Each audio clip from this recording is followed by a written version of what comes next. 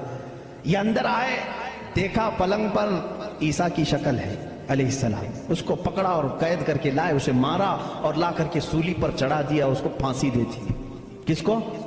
کس کو پھانسی دی ہے؟ اب سب کو معلوم ہونا چاہیے، یہ عیسائیوں کو بھی معلوم نہیں تھا، یہودیوں کو بھی معلوم نہیں تھا کس کو پھانسی دی، کیونکہ یہ بتانے کے لیے اب کوئی نبی ہی تو آنا چاہیے ہوا کیا تھا، اندر گھر میں ہوا کیا تھا کون بتائے گا۔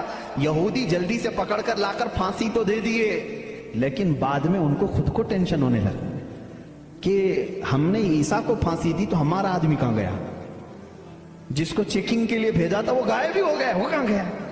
اور اگر یہ ہمارا آدمی ہے، کیونکہ نیچے سے ہمارا ہی دکھ رہا ہے، پیروں تک اللہ نے بدلا نہیں تھا، آدھی شکل اللہ نے عیسیٰ علیہ السلام کی دی تھی، نیچے سے دیکھنے میں تو یہ ہمارا ہی لگ رہا ہے، اور یہ اگر ہمارا ہے تو پھر عیسیٰ کہاں گئے؟ اسی ٹینشن میں معلوم ہے 500 سال گزر گئے، اس ٹینشن میں 500 سال گزر۔ اب بیچارے عیسائیوں کو یہ بھی نہیں معلوم تھا، عیسائیوں کو کون بتائے گا، کیونکہ عیسیٰ علیہ السلام کے بعد سے لے کر ہمارے نبی تک بیچ میں کوئی نبی نہیں آئے، کوئی نبی نہیں آئے۔ عیسیٰ علیہ السلام کو آسمانوں پر جب اٹھا لیا گیا تب سے تاریخ شروع ہوئی، جو آج ہم تاریخ میں بیٹھے ہوئے ہیں 2021 میں، یہ 2021 سے پہلے کا واقعہ ہے۔ اب تاریخ وہاں سے شروع ہوئی، ٹھیک 570 سال گزر چکے تھے، عیسیٰ علیہ السلام کو آسمانوں پر اٹھا لیا گیا، جھگڑے چلتے رہے عیسائیوں کے اور یہودیوں کے، یہ ان کو قتل کرتے تھے وہ ان کو قتل کرتے تھے، کئی بار بیت المقدس کو لوٹا گیا، کبھی عیسائی وہاں پر قابض ہوتے تھے کبھی یہودی قابض ہوتے تھے، کیونکہ عیسائیوں کے لیے بھی مقدس تھا یہودیوں کے لیے بھی مقدس تھا، لڑائیاں چلتی رہتی تھی، وہ عیسیٰ علیہ السلام کو گالیاں دیتے تھے اور ان کو کہتے تھے کہ وہ فلاں سے پیدا ہوا فلاں سے پیدا ہوا، بی بی مریم کو زنا کی تہمت لگاتے تھے۔ عیسائی صفائی دیتے رہتے تھے، نہیں وہ اللہ کی طرف سے آئے تھے، بعد میں پھر ان کا بھی بگڑ گیا عقیدہ، نہیں اگر یہ بار بار کہہ رہے ہیں کہ عیسیٰ کے باپ نہیں تھے کیسے ہو گئے، تو عیسائی بولنا شروع کر دیا ان کا باپ تو اللہ ہی تھا، خدا ہی تھا، تو یہ ان سے بچنے کے لیے اسی ٹینشن میں 550 سال چلے گئے۔ پھر میرے آقا صلی اللہ تعالیٰ علیہ وسلم تشریف لائے، جب مدینہ طیبہ میں آئے تو ان لوگوں کے جھگڑے دیکھے، مدینہ میں عیسائی بھی تھے یہودی بھی تھے، اور حیرت کی بات میں آپ کو بتاؤں، مدینہ میں عیسائی بھی تھے یہودی بھی تھے، کیوں تھے یہ لوگ پہلے سے یہاں پر؟ بڑا طویل واقعہ ہے، یہ گاؤں بھی نہیں تھا شہر بھی نہیں تھا کچھ بھی نہیں تھا، مدینہ کچھ بھی نہیں تھا۔ ایک بار یمن کا بادشاہ وہ حج کے لیے آیا تھا خانہ کعبہ کا طواف کرنے کے لیے، اس کے ساتھ 700 علماء تھے، کتنے؟ 700 علماء تھے۔ وہ جب واپس جا رہا تھا تو وہ علماء جو تورات بھی جانتے تھے انجیل بھی جانتے تھے، انہوں نے ساری علامتیں میرے نبی کے آنے کی پڑھ لی تھی، انہوں نے زمین کو دیکھا اور پہچان لیا، کہا وہ آخری رسول جو آئیں گے وہ اسی زمین پر آئیں گے، کیونکہ ہماری کتابوں میں لکھا گیا ہے عرب کے صحرا میں ایک چٹیل میں ایک زمین ایسی ہوگی جو پہاڑوں سے گھری ہوگی اور درخت کھجوروں کے کثرت سے ہوں گے، وہاں ہریالی ہوگی، اس کے بیچ میں وہ رسول آخری زمانے میں آئے گا۔ ان لوگوں نے پہچان لیا یہی زمین ہے، تو وہ عیسائی اور یہودی جو علماء تھے وہ 700 علماء بادشاہ کے ساتھ جانے سے منع کر دیا، انہوں نے کہا ہم یہیں رہیں گے اور اس نبی کا انتظار کریں گے، وہ جب آئیں گے ہم ان کے انتظار میں رہیں گے۔ تو مدینہ بسایا گیا تھا کس کے لیے؟ میرے نبی کے انتظار میں، اس سے پہلے وہاں آبادی نہیں تھی، کوئی آبادی نہیں، اور بسایا ہی نہیں یہودیوں نے، یہودی ہی انتظار میں آ کر کے مدینے میں رہے، اور اتنا ہی نہیں وہ بادشاہ نے ان کے لیے سب کے لیے گھر بنائے، ایک آبادی بنی، اور اپنا ایک لیٹر بھی دے کر کے گیا کہ اگر وہ نبی آ جائیں تو میرا یہ خط ان کو دے دینا کہ میں بھی ان پر ایمان لاتا ہوں۔ اس واقعے کو کئی سو سال گزر گئے لیکن وہ خط محفوظ تھا۔ جب رسول کریم صلی اللہ علیہ وسلم مدینہ ہجرت کر کے آئے تو آپ سب کو معلوم ہے، میں طوالت میں نہیں جاتا، تفصیل میں نہیں جاتا، حضور پاک صلی اللہ علیہ وسلم کو ہر کوئی اپنے گھر بلا رہا تھا، حضور نے کیا فرمایا؟ میری اونٹنی پر چھوڑ دو، یہ جہاں بیٹھے گی وہاں میں قیام کروں گا۔ اونٹنی کہاں بیٹھی؟ حضرت ابو ایوب انصاری کے گھر پر۔ اسی صحابی کے گھر کیوں بیٹھی؟ حضور صلی اللہ تعالیٰ علیہ وسلم اس گھر میں مہمان ہوئے حضرت ابو ایوب انصاری کے۔ روایت یہ ملتی ہے کہ دوسرے ہی دن ابو ایوب کے پاس، انصاری رضی اللہ تعالیٰ عنہ کے پاس، وہ لیٹر موجود تھا جو بادشاہ نے دیا تھا، وہ خط موجود تھا جو کئی سو سال پہلے بادشاہ دے کر گیا تھا، وہ ان کی اولادوں میں چلتا آ رہا تھا، اور وہ حضرت ایوب علیہ السلام، ابو ایوب انصاری رضی اللہ تعالیٰ عنہ کے تک پہنچا اور وہ حضور صلی اللہ تعالیٰ علیہ وسلم کی خدمت میں پہنچا۔ میرے عزیزو، ان عیسائیوں نے اور یہودیوں نے مدینہ بھی بسایا میرے نبی کے انتظار میں، لیکن جب وہ رسول حقیقت میں آ گئے تو انہوں نے کیا کیا؟ ایمان لانے سے انکار کر دیا، نہیں ایمان، کیونکہ اس وقت دھندا زوروں پر تھا۔ لوگوں کو جو بیوقوف بنانے کا دھندا ہے وہ بابا گیری میں بہت زیادہ تھے، عیسائی بھی اور یہودی بھی۔ لوگوں کو پاگل بنانا، ان سے پیسے ایٹھنا، یہ کاموں میں مصروف تھے۔ اگر وہ نبی کی طرف لوگوں کو کہتے ہیں یہی آخری رسول ہے، یہاں کیسے چلے گا پھر کام؟ اس لیے وہ انکار کر گئے۔ اب میں آپ کو بتاتا ہوں عیسیٰ علیہ السلام نے جو کہا تھا حواریین سے، وہ رسول آئے گا، میری پاکی بولے گا اور بی بی مریم کو طاہرہ کہے گا جب لوگ ان پر الزامات لگا رہے ہوں گے۔ میرے آقا صلی اللہ تعالیٰ علیہ وسلم جب مدینے تشریف لائے تو دیکھا یہودی اور عیسائی آپس میں لڑتے ہیں، یہ ان کو تانا مارتے ہیں، وہ ان کو تانا مارتے ہیں، کسی کو حقیقت کا علم ہی نہیں تھا۔ آخر ان کو سولی دی گئی یا قتل کیا گیا، کیا ہوا کسی کو نہیں معلوم تھا۔ پہلی مرتبہ میرے آقا صلی اللہ علیہ وسلم پر قرآن کی آیت آئی، اللہ رب العزت نے فرمایا بل رفعہ اللہ الیہ، یہ لوگ آپس میں جھگڑتے ہیں، ان کو یہودی کہتے ہیں ہم نے سولی پر چڑھا دیا، پھانسی دے دی، عیسائی کہتے ہیں نہیں وہ غائب ہو گئے ہیں، آئیں گے، اے نبی آپ فرما دیں نہ عیسائی صحیح کہہ رہے ہیں نہ یہودی صحیح کہہ رہے ہیں، بلکہ اللہ نے عیسیٰ کو آسمانوں پر اٹھایا ہے۔ میرے آقا صلی اللہ علیہ وسلم نے سب سے پہلی مرتبہ یہ بیان کیا اور پھر یہودیوں سے کہا اے یہودیوں تم ہرگز بی بی مریم کی طرف انگلی نہ اٹھانا، اس لیے کہ وہ بتول ہیں، وہ عذرا ہیں، انہیں کسی بشر نے چھوا تک نہیں۔ عیسیٰ علیہ السلام جو پیدا ہوئے وہ اللہ کی نشانی ہے۔ اب مجھے بتاؤ، عیسائیوں کے اوپر 500 سال سے یہ غلاظت ڈال رہے تھے، کون؟ یہودی 500 سال سے گالیاں دے رہے تھے۔ ان عیسائیوں کو احسان ماننا چاہیے میرے رسول پاک